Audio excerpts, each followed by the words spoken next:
on the call as well. He will be helping with this. Hello, Mark. Hi, Ryan. Hello, team. Lovely to have you here on your busy day and sacrificing your lunch. I'm sure it will be a very interesting session. Let's get going, Ryan. Hey, feel free to eat lunch while we talk. Gemma, if you could start the recording, then Mark and I will stop eating. Okay, so we are going to go through risk and strategy today. So a couple of takeaways. It's about digitization. It's about process. You do actually need a process. You need to, and if you do digitize it, it starts making things become evident as to how you work. Risk and strategy are very much related, and there are different types of risk. We're going to explore those. We're going to give you some things to think about, just some examples of how people are managing risk at the moment out there. And we're going to talk a bit about don't boil the ocean at once, go through a bit of a journey. Now, as I said, there are different types of risks. The purple block in the middle here, purple for Sensei, is project risk. And this is generally what the average person on this call anyway thinks about. But project risk is part of the picture.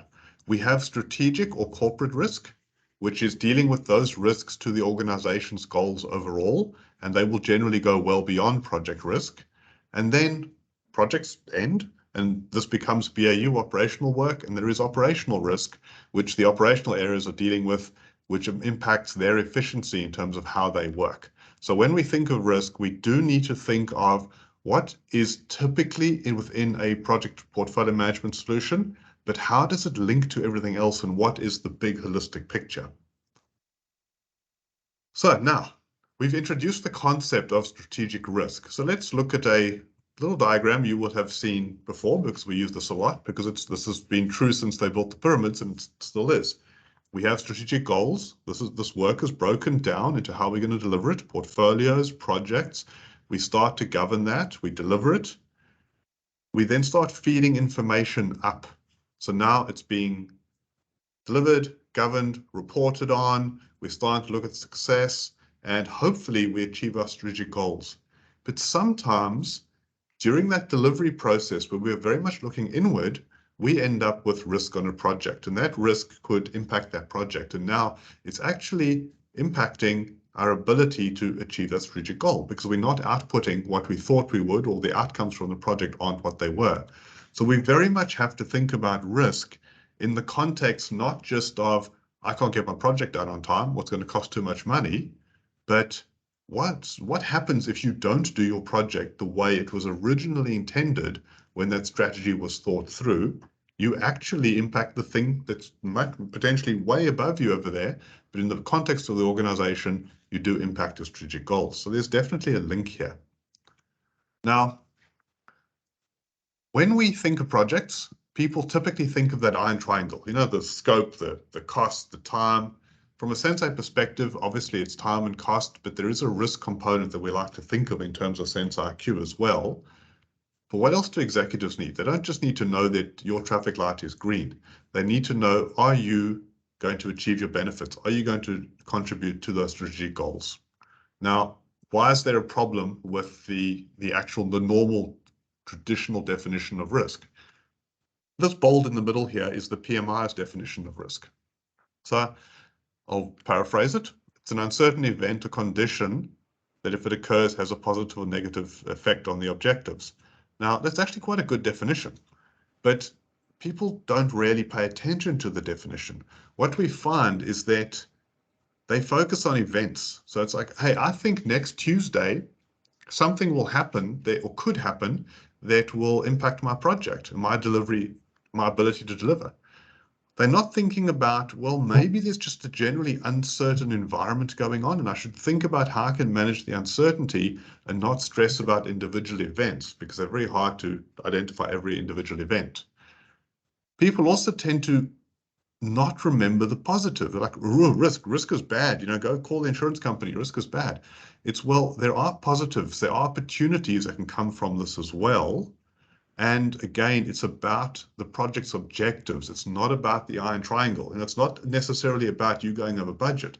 It's about, did you achieve the objectives and therefore the value from this? So we have to think a little more holistically about risk as well. So we're going to explore that. Okay, now, as I said, you don't have to call the insurance company just because there's a risk. It's not necessarily bad. The value from risk and thinking about risk is in the approach to it, and it's in the identification. So the amount of effort you put into identifying risk, being positive or negative, is where you get the value starting to come out. So again, as part of that process, digitizing the process of thinking about risk, of planning a response to that risk, becomes far more important than just the recording of that risk. And it also helps you think about, when you think of it in strategic context, about the uncertainty, not the individual events that may impact you. Okay, now just a bit of definition as we sort of start building up towards this. We do often actually get asked when we talk to clients about risks versus issues, and not all organizations differentiate between those. So a risk is it's that uncertainty about something that may happen, that may be positive or negative. It's the may. It may not necessarily happen. An issue, on the other hand, is something that has happened. It's done. It's a done deal. It's hurting you, and you are going to live with an impact. It's just up to you to choose how you actually deal with that. Today, we're going to focus on risks, though, as opposed to the issues side of it. But obviously, these two go completely hand in glove. Okay, now, if we have recognized that, yeah, we need to actually do something about risk, what's the problem? The problem is actually in the risks we don't identify. It's not in saying, hey, I've got a risk list, I've got a great Excel spreadsheet, or ideally I've used something like Sensei, I'm putting them all in there. It's about the ones we don't identify. And I know it's a bit of a joke around the unknown unknowns, but it's okay. If you give me a list of unknown unknowns, it'll be great. Basically, what we don't identify, particularly the steps we don't take, and the lack of governance overall, is what leads to the danger. So it's about that process. It's the process of having the governance in place. It's about having steps in place to actually treat the risks and make sure you're actually doing it, will lead you into a deeper and deeper process where you will start thinking more about the uncertainty and about not just the event. Next Tuesday, something may go wrong, but generally what's wrong with the organization overall, or the environment around the organization that may be impacting us. Ryan, it would be interesting to hear, because, the big thing is always risks that we don't know are the dangerous risks. Yeah. I wonder whether there are some processes that we can put into place to identify risks that we may not know. And I know we have a couple of customers that actually have an entire risk register that identify risks to particular type of projects, so that I don't forget them, or that I may even, discover some risks that have been discovered in the past that I don't know about. You're right, it's that collective knowledge. And you're right, we do have quite a few clients who simply start off with, when you start a project, depending on the type of project you're doing, the type of work, you start with some examples. It's like lessons learned. Risks and lessons are essentially very related. And there is actually a client I was talking to last week who wanted to link the two together. A lesson should automatically become a risk, is the way they were looking at it. Like, okay, sounded crazy, but then I thought about it and that made sense. Yeah, it really is interesting, because often, of course, what we don't know, that's what we say. How can we discover what we don't know? And I think the collective knowledge of an organization is very often underestimated. Exactly. So it's an interesting one, and I fully agree. The ability for us to actually manage risk means that we can avoid issues going forward. Exactly. But the ability for us to identify risks that we don't know, well, that's actually the hard part. Yeah, exactly. So risk workshops, I think, are super critical for those. And we will, when we talk about some of the do's and don'ts, there was a question around do's and don'ts. So for those of you who've answered questions, we have tried to weave a lot of them in here, and we will get to the list further on. Okay, now, sorry, because part of that, sorry, because part of that is often, how can I identify, as you said earlier, there are different types of risks, there are organizational risks, there are project risks, etc. How can I identify what is an organizational risk when I manage risks as a project, how do I ensure that I know whether this is just a project risk or an organizational risk? We get that question very often, right? Yeah, to me, it's really around sort of two things. One is having a framework to help people think about it and helping them realize that what's in their control, it's the iron triangle within, and plus the project outcomes and outputs, and you're leading to the benefits. But it's then having this risk, what does it relate to? Think categories of the risk. Is this starting to relate to a lot of different categories? And that is then a trigger to go up a level. That's right. Manager escalation and things like that, right? Where I say, well, I'm not 100% sure, but as you said earlier, the identifying the risk between the strategic accomplishment and the organizational risk, because lots of large organizations have organizational risk committees or even departments that manage organizational risk. That needs to trickle down into the project mindset.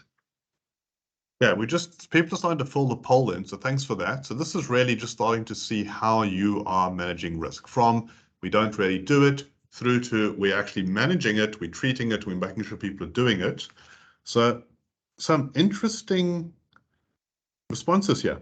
No one is not actively managing risk, which I'm really pleased by, slightly surprised, but really pleased. 48%, okay, 46%, so let's say about half are actually breaking the risks down into actions and tracking those actions. A third are maintaining a risk register, but not necessarily always updating it. I actually thought that would be higher. So I think I'm quite pleasantly surprised that this audience we've got is somewhat more mature than I'd expected. So we have to kind of lift our game here. So yeah, you guys are doing quite well, essentially, in terms of this. Yeah, and you know what? It's also an interesting comment here from Simon, who says, it is sometimes important to differentiate risk to successful project delivery versus risk to business operations. Knowledge and capability in this space is strongly differentiated by accidental or casual project manager versus professional project manager. And isn't that interesting? Because, trying to cover all levels of project management maturity, which was our last Ask the Expert session, and then managing projects actually in that environment is absolutely a super interesting topic there, Simon. And I think guidance is very important there. This is also where the PMO then hits in for those accidental and casual project managers, so that they know that they actually need to manage risks in the first instance. And as the poll quite rightly outlined, at least we all recognize that a big part of project management is actually risk mitigation and risk management. Yeah. So you are right. There is that operational risk down the bottom, the strategic risk on the top, and the project risk sort of in the middle. And these do all relate. So let's explore that a bit. So if we look at the usual cycle, we have a business case that leads to a project. Maybe during the business case, you start identifying risks. Very often they don't make it to the project. Something that's coming with Sensei IQ is that business case risks flow to the project. You have a starting point, and it's maybe a starting point of a template of things you can think about. Projects then are associated to benefits, but so are strategic goals. So we start having a link, and those strategic goals are impacted by corporate risk. So we end up with projects having, through a dotted line, a impact on the corporate, on the strategic goals of this. Now, there's only so much we can think about, though. So is a strategic risk a project risk? Is a project risk an operational risk? No, and you can't, mainly because you can't focus on everything. But you do need to have some group, such as a PMO, filtering these things together, looking at the roll up and feeding things up or feeding things down, and giving people that it's about that uncertainty again. So if the project's not going that well, give advance notice through to operations. They can start working through it, etc. Okay, and you've got to think about that your project may exist because you were a treatment for a strategic risk. There could be a group dealing with strategic risk. They have a register, and you are just a line on their register saying, this is how we're going to prevent this corporate risk. That's exactly right. Some of the projects are actually in flight because of that risk, right? Because of that strategic risk mitigation. Now, how these overlap, this is kind of what we just said. So corporate risk, so if you have this uncertainty around your organization overall, this can result in constraints on your project. Your project now cannot deliver in the way it was expecting to deliver. That creates project risk. If this doesn't work, it flows down to creating a headache for the operational people at the end. So whatever your project doesn't do is creating someone else's problem further down after you've moved on. They then deal with that problem. So they now cannot focus on your project or further projects, so that SME input drops off, and therefore your project doesn't do so well, your outputs, your outcomes aren't there, and we end up with a reduction in benefits, which just adds to that corporate risk because we're not achieving our objectives. Now, we do have a lot of people through all of this trying to create standard definitions around what are project risks, what are corporate risks as a starting point, as Mark has pointed out. And there is a place you can get going. So there's sort of two ways to think about this. One is just use something like the ISO 9001 standards. So start off with that. It gives you a framework. The second thing is then just create a input to risk workshops to say, hey, you don't have to sit here and all like look at each other and think of risks. What are for project risks for each type of project we do? What are the normal risks? You know, from a corporate area, we're in this type of industry, part of our strategic planning. Let's think about the risks coming from our industry, from within, etc., and we get ourselves started that way. Now, if we've got no matter how we may evaluate the risk score of a risk, I'm sure is actually very, very individual, organizational specific. Because there are organizations that that deal with with potential hazards where the risk, of course, needs to be measured completely different in comparison to others.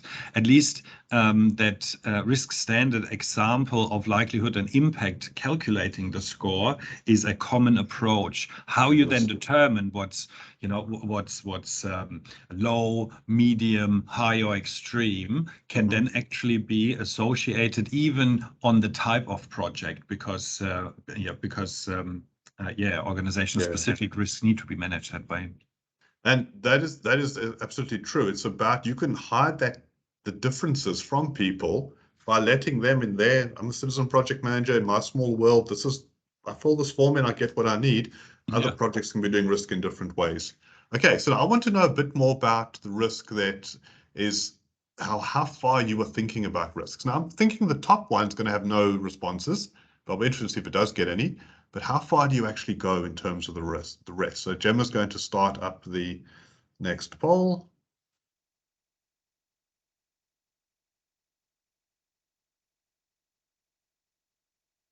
Okay, here we go.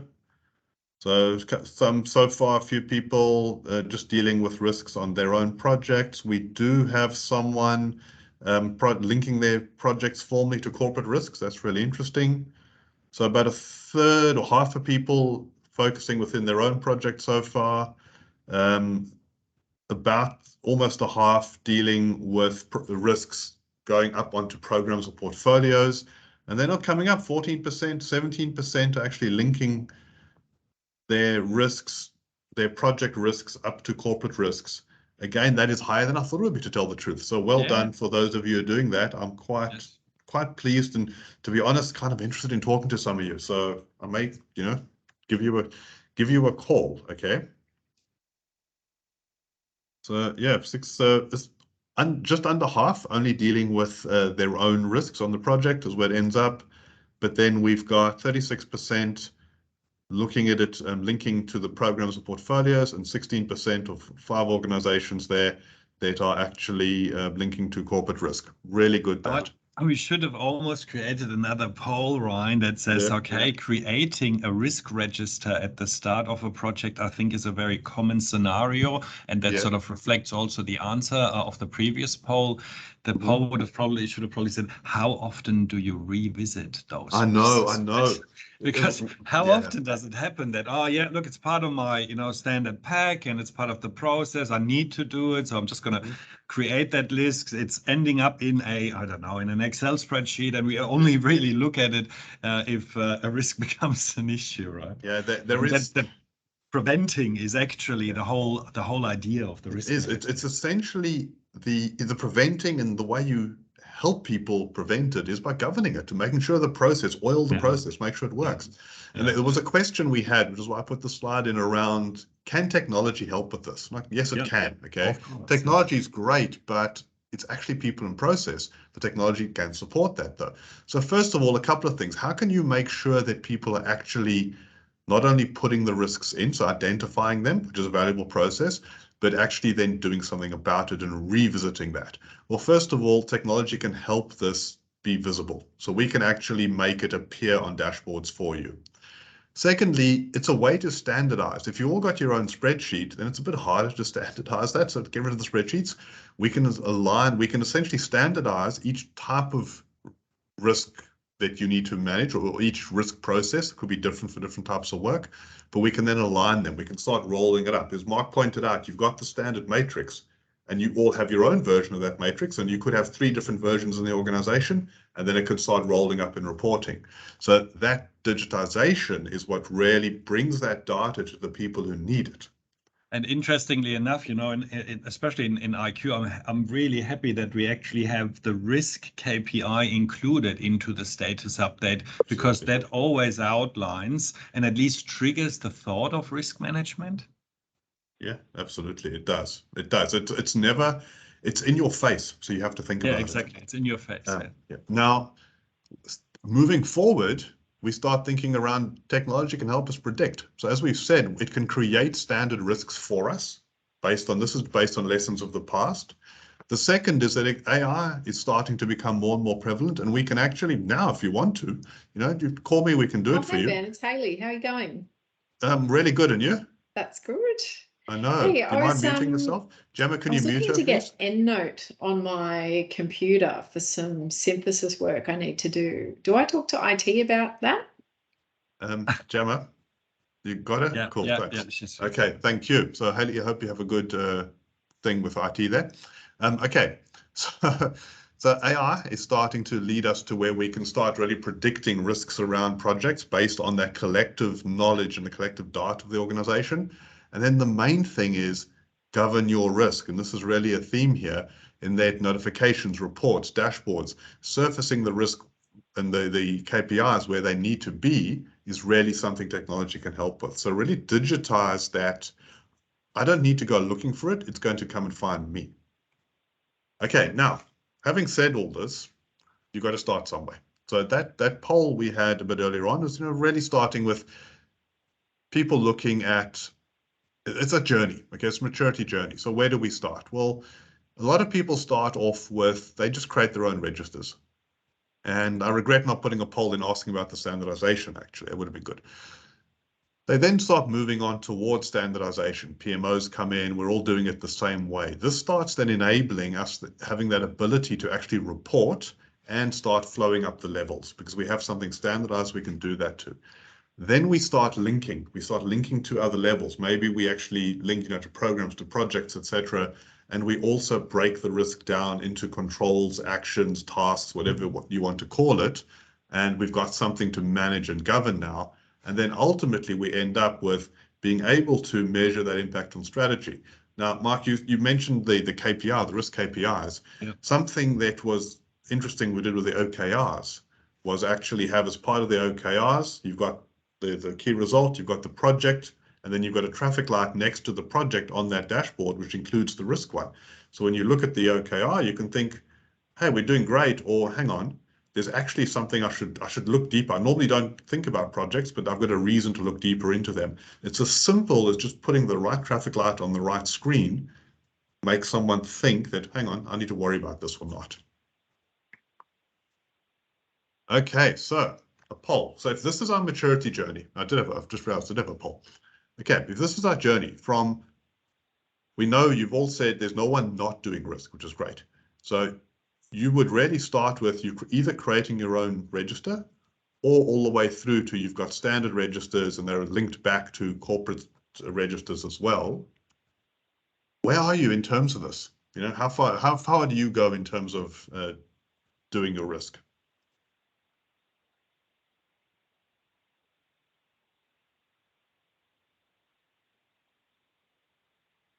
Okay, so poll is coming through.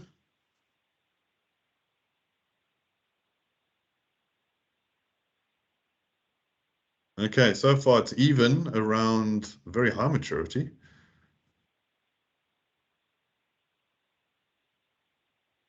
Majority are standard register with reporting up and governance to make sure that something's actually done. That's good. But that's very good to hear. Yeah. Catching up really fast as people are breaking it down and tracking the actions. And there are still 10% coming, 9% are doing all of that and linking it back to strategy. So no one is saying that they're cooking their own soup by doing their own register. And again, to tell the truth, that is really, really good. You guys are almost surprising seeing that result. To be honest, it is surprising because we talk to clients, new clients, potential clients all the time, and very often this is the starting point for them. Like, oh, risk, yeah, that guy did some of that once, and they've got to try and then create the process as they implement the system. This is really, really good. And it just shows that, by constantly working away on these things, just how we can improve. Yeah, so look, 47% are sitting in the middle there. They have a standard register. They have that reporting, that governance, which is really good. 25% is breaking it down into further actions and tracking it, and 8% is actually doing all of that and linking to strategy. So yeah, doing really, really well there. Interestingly, the ones linking to strategy, slightly lower number here than the ones who are tracking strategic risk, have filled in essentially the same thing for an earlier poll. Okay, so this risk process that everyone is now doing in a standard way and better. The standard risk process really begins with identification, and Mark pointed out earlier on, it's workshops. And it's actually interesting. I did a bit of Googling and started reading a few academic papers and things in preparation for this around what is the thing, what are the problems with the risk process and what are the recommendations? And it kept coming up, workshops, not a 1 to 2 hour workshop, a 1 to 2 day workshop or more on these big projects. Of get them in a room, make people talk it through, and they'll figure it out. They'll actually start identifying what it is and start asking them about not trying to identify what's happening next Tuesday, but what's generally confusing and uncertain and could be the unknowns, and starting to not identify the exact unknown, but the conditions that kind of this general area, something could come out of the mist over there. So when would you start that workshop, Brian, in the process of a project? After you defined the scope, or when do you think that risk workshop should occur? I'm pretty sure there is something in the PMI on exactly when to do it, but if it was me, I want to say after I've done the scope, but I also want to say I want to think of it beforehand as well, because it may, or at least I want to go around in a circle, because if it's very risky, I may change my scope. Just as a way to, we will get into how we approach risk as we go further. But yeah, look, I suppose you would have to have some scope. But I would have some feedback from the audience. What do you guys think? When does a risk workshop occur in your environment? I mean, given that a lot of you have that standard register with reporting and governance, I wonder what you guys think. If don't be shy. Yeah, I'm going to answer one I've just kind of thought of. You might think of some of the new things we're doing within Sensei IQ around the business cases. You start early in terms of this. Yeah. Okay. Unknown user has said, that's Liz, has said risk workshops happen monthly. Okay, which is great across all layers. Areas. Simon, okay, so they're actually putting as part of business case. Very interesting, Simon. Thank you. That's actually really cool. And he's also putting in like dates. You can't go too far before you. That's a really tight way of doing it. Yeah, love it. Kirsty is talking about three detection workshops that drill down different stages, then monthly refreshers. Yeah. And JB is saying as early as possible as part of the cadence.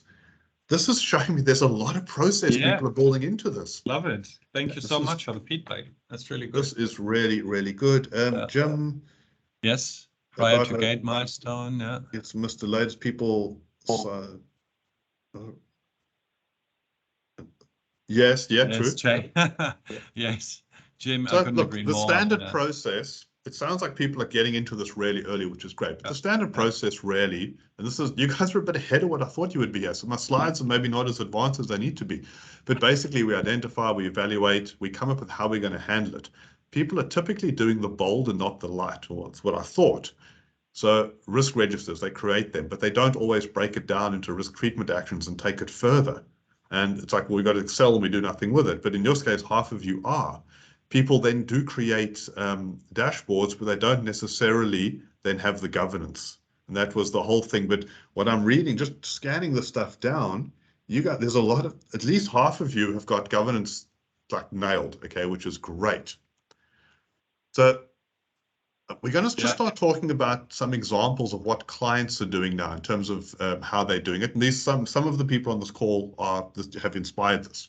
So how are people dealing with the risk? Well, look, the way you approach risk, if you ask the average layperson, they'll talk about mitigation, they'll talk about contingency. They don't know what either of those exactly mean, okay? They'll typically just say, we mitigate risk. Or we go to finance, they give us a contingency budget. And that's kind of as far as they go. They don't Ryan, think... So can you clarify exactly the difference between contingency and mitigation? Okay, so working backwards, contingency is when it's happened. You've now got a problem on your hands. It's plan B. You've got a problem on your hands. You need to open the envelope that says, in case of emergency, do this, and probably go and get some money to deal with it. Okay, and I will expand on that. Mitigation is one way that you approach a risk. Preventing it. It's about preventing it. It's about preventing. Now, there are a couple of other ways. We could go and do something else. If that business case is too risky, I'm like, fine, I won't do that project, do something else. Or we could just accept it, which automatically, to me, leads to contingency. Like, you know what? We accept it'll rain and we can't do construction work outside for a week. We're just going to live with lack of income for that. Or we could transfer it to somebody else. I'm like, you know what? I'm going to make this IT's problem.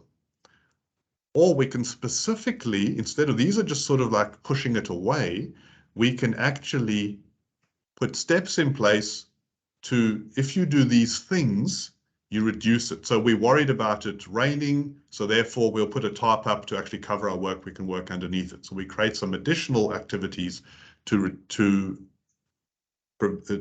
sidestep or prevent that risk. Now, I do want to talk about contingency. So it's some examples of what some of our clients are doing around contingency. Some of them quite simply have a contingency budget on a project. Some do nothing. Some have a contingency budget on a project. Some lock that budget down, where they're like, well, you start as part of your business case, or when you start it, finance gives you X amount of money, but you can't touch it. You can see it, you can't touch it. You go to the PMO, you ask very nicely, they will go into the system because they can edit that, they'll reduce that, and they'll add it to your budget for you. So a lot of local government organizations like that do that approach. Some of them, quite interestingly, link a decisions register into contingency. We've got one client who you create a decision, but what type of decision? It's a decision to tap into contingency. And now what they're talking about is that workflowing across to the budget, which I think is a very advanced way of doing it. And one has actually got a line in the, you've got a budget, a forecast, and an actuals line. You may have a commitments line. They have a contingency line because I'm still getting my head around it, but they forecast contingency. And they reduce it as you progress through the project. So if you're towards the end, we're taking your money away from you. You're not going to use it anymore. Okay, so it's quite an interesting way of actually dealing with Brian, that. Vanessa asked a very good question. When if contingency, or plan B in a risk occurs, isn't that then an issue? Well, it's yes, a very good question, Vanessa. Look, I would think not necessarily, and probably no. A contingency is really in case where something occurs that is still within the realm of risk becoming an issue, and we still want to prevent that. So where the risk score, for example, before and after treatment increases, you still will have to do something before it becomes an issue. So that's how I would treat it. So the contingency really is the plan B to avoid an issue. That's how I would explain that. But yeah, it's a good question because we say, well, a risk becomes a potential issue, but if contingency is plan B, a risk still the contingency is still the risk that hasn't occurred from an issue perspective. Exactly. Just looking at a couple of these other ones. David P talking about additional activities, treatment plans. Yeah, we're going to talk about those in a little while. Simon is talking about best practice contingency is to forecast it per risk, not as I had said with the field. Now this field can appear, we have a lot of clients who just do it on the project. You're right, 10%. Yes, these are of course very high-level statements, and I think that is always very organizational specific as well, of course. But that is an interesting one though, because then when we have the finance workshop, they then complain about the project people can't get the finances right because they have a fixed percentage on these things and they don't do it in detail. So you're right. If you best practice one area, it leads to improvement in another. Okay, so contingency is actually leading to what Simon was saying here, going a bit deeper in there. How are you in a poll dealing with contingency? Do you have it? Do you instead just pad out the estimate? So I know there are some organizations who will actually work out a risk. They'll use their schedule to do it, work out a risk percentage, and just add it onto each task. Others are adding it to the register, so each individual risk itself. Some are then putting the financial forecast, and some just have finance taking care of it for them. It's interesting, Matthew, thanks for the feedback there. Matthew says, actually we work in a world where risk-based contingency dollars are allocated and tracked against the related active risk. These risk dollars or costs are then forecasted on the portfolio level. It'll either be spent mitigating the risk or in an existing project, or reinvested into the next project of the portfolio. I think that's really cool. That is really cool. This is so advanced. I love that. Thanks, Matthew, this concept of reinvesting it essentially means you are not. It really makes your forecast for the year for your portfolio being so much more realistic. Yeah. Okay, so 40% have actually adding it to the finance, 43% adding it to the finance forecast, which is great. Yeah. Only one person is saying their finance deals with it, and only 16% don't have it. 36% informally pad out the estimates. I expected that to be higher, but the what's really low is that surprises me is that people adding it to the register, but they're not actually doing anything with it. So there's only one doing that. The majority here, pulling ahead well, 44% now, are actually including it in their finance forecast. So that I think is really great. So again, some mature process out there.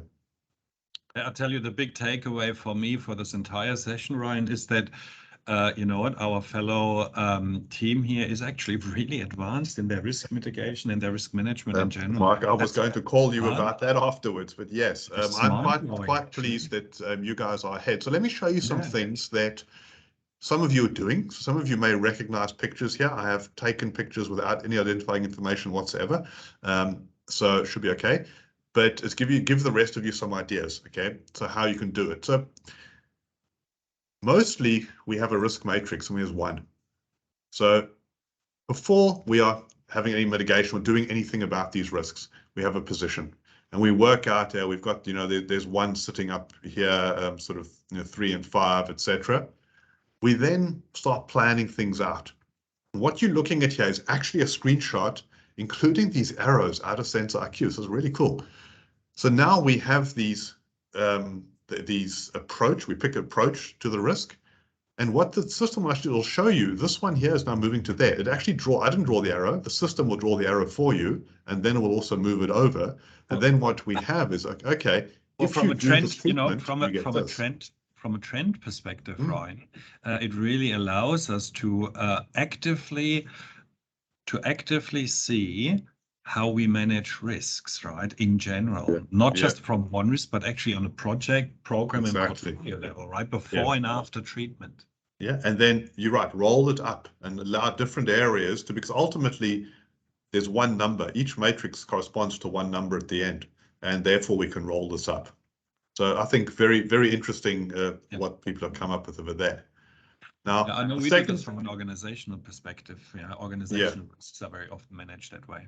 Yes. Now, breaking it down, controlling the risk. That's ultimately what it's all about. So about 40-ish% of you have said you're controlling the risk. I'm interested to see how you do it. So within Sensei IQ, what one client is doing is actually they have for a risk. So what you're looking at here is the bottom half of their risk screen. They have associated issues. They also have what they call action plans. So essentially their treatments. And this is what it looks like. So let's go to this title, description, due date, who's owning it, a status, and some progress. So something simple, but something they can actually track. Okay. Now, and therefore they can apply that governance. So people are going beyond the one-dimensional risk register. It's time-based, as we can see here, sort of the before, the during, and the after, and then it goes down into depth. So we're getting more and more of that as we go through. Okay, now, another thing, I just put a picture in. I didn't have as I put a diagram, I didn't have a picture of this.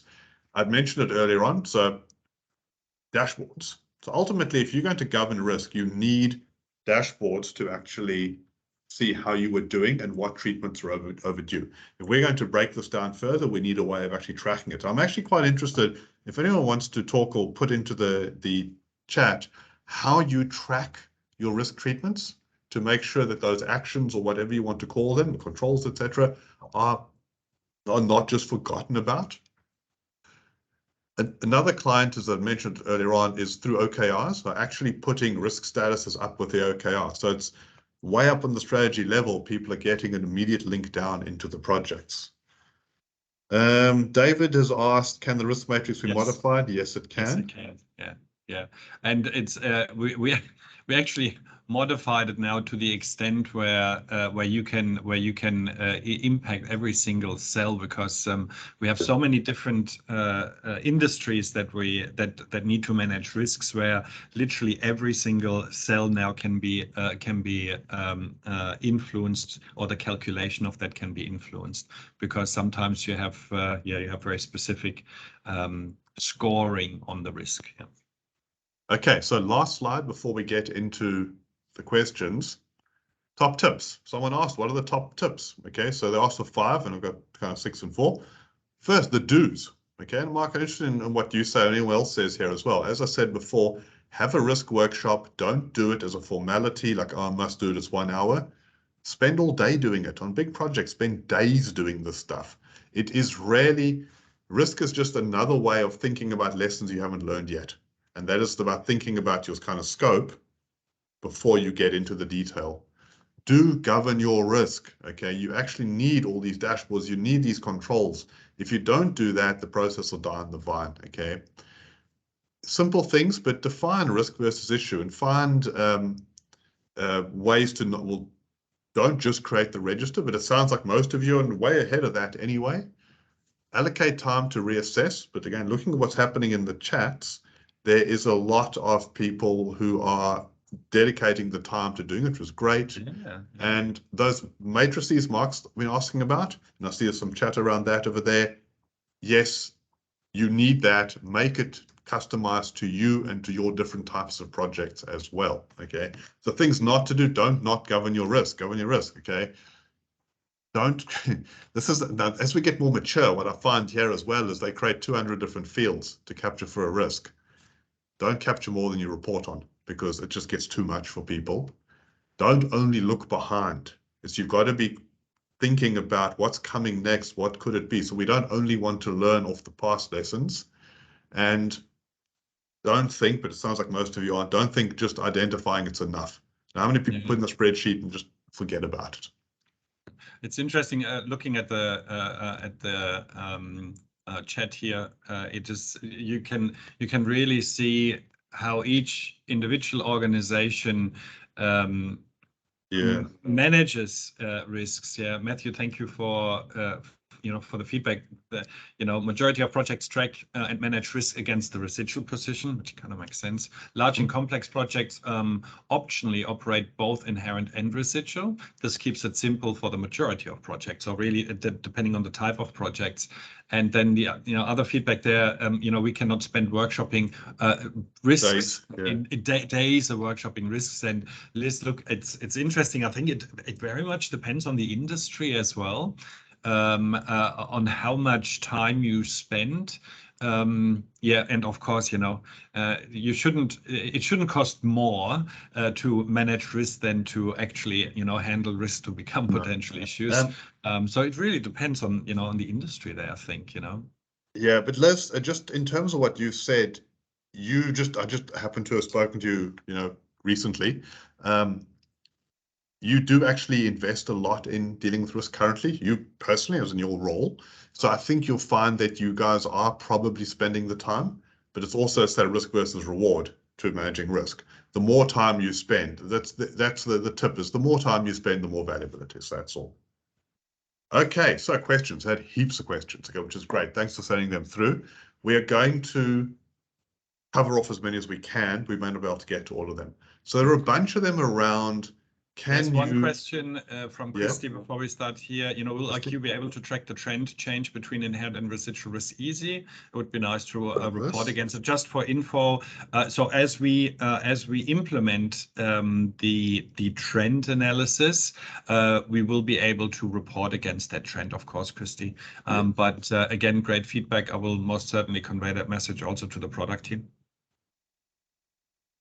Okay, so group of questions around rolling up about essentially aggregating. So yes, you can. Risks naturally are able to be in SenseIQ viewed on across all projects by category, by owner, etc., and also up on the program level and the portfolio level. So this essentially the collation, the aggregation, etc. Yes, we can. The question around how to collate project risks to drive meaningful project outcomes, probably have to go into that a little bit more, but it's around attributes on the risk. So this risk is associated to this area or this type of category, etc.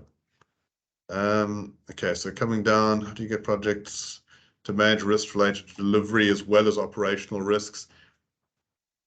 The way I've seen this work, so this question is around how do you get them to think about not just delivering something, but thinking about who's going to live with that output, that outcome in the future. It's including SMEs on the project or representatives on the project, having the steering committee with the right people actually on it. If you think of the typical, the Prince 2 type committee, they have representation from that. And where I found this really works well is in financial organizations, where super companies, etc., where you've got people with formal roles on the project that have come over from the business area for the purpose of actually looking after this. Now, it depends on the size of the project, of course, but it's worth the investment. Okay, value in integrating risk management, strategic planning. If you don't, you're potentially going to get a surprise on the strategic level, I think. So I'm going to jump over a couple of these. Can you manage program portfolio project risks in a PPM? Yes, you can. So it's like you can. Yes. Yep, you have to. By the way, five we've just both, covered. right? Sorry, by the way, both. So you can manage, of course, portfolio and program risks. And of course, you also have an aggregated view of all of your projects risk onto the program and portfolio. So both top down and bottom up. Yeah, that is important. Yeah. Okay. Integrate project risk and corporate risk. Half of you are actually doing that, which I found really interesting. So well, and it is yes, as simple. Yeah, and actually you have to be quite frank. You have to, because not every project risk, of course, is a corporate risk, but a project risk can very easily become a corporate risk. So by categorizing them and then governing those potential corporate risks that flow from projects, they need to be integrated. One and the other, need to know of each other. Yeah, and look, most organizations are linking a project to a strategic goal, and the goals are linked to the corporate risks. So you've actually got a link between these things, but people don't use the link. Yeah. Okay. How do you effectively manage or balance risk and strategic contribution in prioritization? This is an interesting one. Mark, you've created a dashboard that essentially shows this. It's a major pillar, really, if you think about it. Depending on the risk appetite, you will actually choose potential projects more so in comparison that if you have if you are risk adverse and more conservative, and therefore may choose other projects. So I actually believe that risk, a change to the organization, financial constraints, of course, and strategic impact are the most common pillars in project prioritization. And it has to be risk. Absolutely. Absolutely. Okay. Things around technology to support risk management. Yes, we have a solution around that. How to best manage project controls. Obviously, half of you doing that already. It's really a case of create them as something in the system and then track them. They are tasks, and they're not tasks in a schedule. They could be, but I wouldn't do that. Could be, but yeah. Maybe, but I would. When I was 20 years ago, when I was young, but not anymore. Now I would, as we saw from the picture over here, I would just list them out over there, create them as tasks within the risks. You could even use Planner if you had nothing else. And honestly, the point in time where you would want to incorporate that into a schedule is if these mitigation tasks impact your timeline. That's the point in time where you would say, well, I need to somehow outline that in my timeline in order to predict the outcome, the finish date. So if you can run with those actions, which mostly is the case concurrently, then I wouldn't necessarily incorporate them into the schedule. Not to mention that as a project manager, schedule maturity needs to be, incorporated in order to even think about it, thinking about incorporating tasks of risks. Yeah. Last one on this page is project risk wider than the project deliverable. I'm going to say yes. Now, the reason is yes is because remember that project is able to impact strategy, is impacting operations as well. So if you have a problem on a project, generally it only impacts a deliverable, but a project's not only physically delivering something, it may be leading to certain outcomes, changes within the organization, and therefore the impact of your risk may live well beyond your project.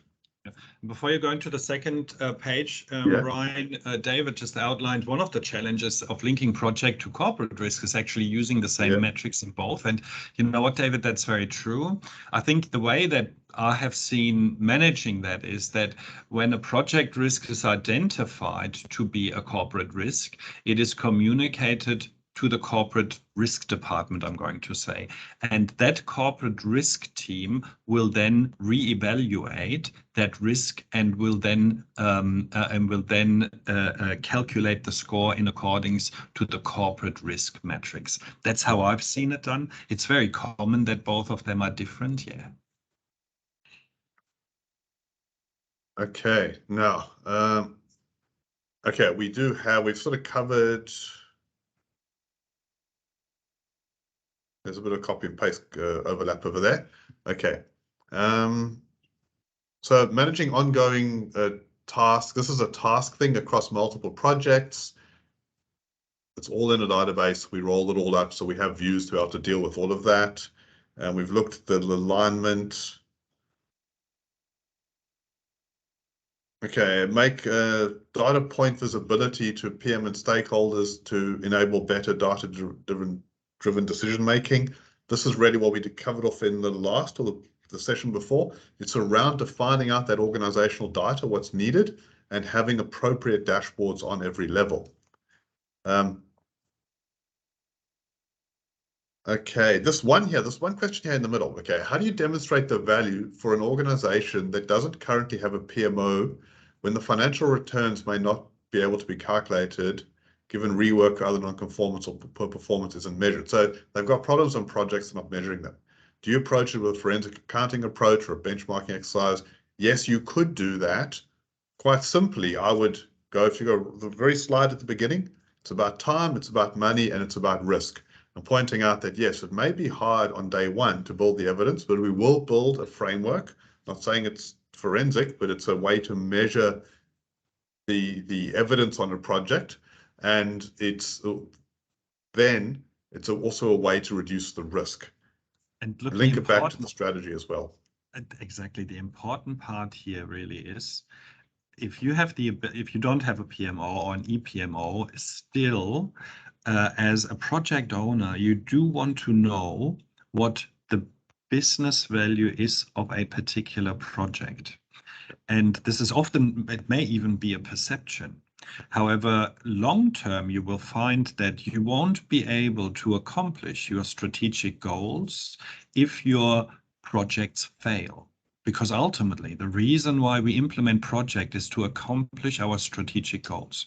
If you boil it down, it doesn't matter whether it's for revenue improvement or happier constituencies, or every single project ultimately has a purpose, and that purpose is always to accomplish your strategy.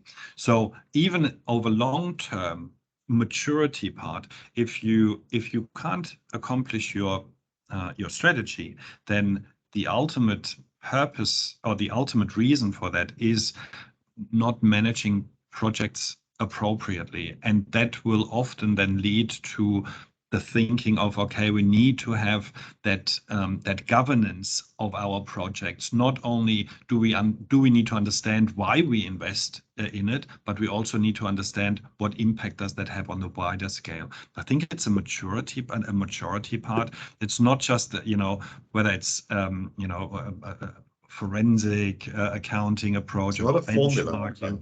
It is, yeah. Look, ultimately, it is when you look at your organization, do you accomplish your strategic goals? And if the answer to that question is yes, then the likelihood that you actually manage projects, whether they are formal or informal, that you manage them the right way, is then there. And again, just a side note, successful organizations are often complacent when it comes to managing those projects, because they are successful. They say, oh, look, I made enough money or made enough revenue or enough profits. It is a continuous reworking also on an executive level. Ultimately, projects allow us to look into the future, whereby accounting allows us to look into the past. And that's the big difference here. So yeah, it is literally a maturity journey of an organization. Okay, a couple more here. So how should risk management be tailored based on the specific ICT projects, the different types of projects? Well, again, it's about digitizing the process. Don't let people know they're doing it a different way. If I go and create a project that is a infrastructure project, I will get risk presented in a certain way. If I'm doing a data analytics project, I get my risk functionality in another way. Let the system then bring all this together and roll this up for you. With that being said, Liz outlined here something very interesting. She said, well, we have a single matrix, so we are all on the same page and can assess risk assessments and map them easily, whether they apply to a project, a business unit, or an entire group. And you could boil that down to the type of project as well, of course. That would be, and I know there was a question here as well from David P, saying one of the challenges of linking projects to corporate risks that you're not using the same matrix. Yes. Okay. Yeah. Okay. So now, look, we've got a minute left. We won't get through absolutely everything in terms of, but I think we've covered off the main questions. Yeah. I think just like we did last time as well, we will answer those questions and we will put them into the pack, so that you guys have that for your reference as well. Okay. So we will end off at this point as we come up to 1 o'clock. You have been a great group. I think it's been really great questions, and I'm amazed that the level of people on this call, the level of maturity in terms of this. Yeah, truly enlightening to see the maturity, how far ahead you think in regards to risk management. This is the big takeaway. Wow, great. But thank you all very much. Thanks for your time. Thanks for giving up your lunch. Thank you. We hope to see you at the next session. Yes, thank you so much. See you next time. Thanks. Bye. Thank you. Thank you. Thank you.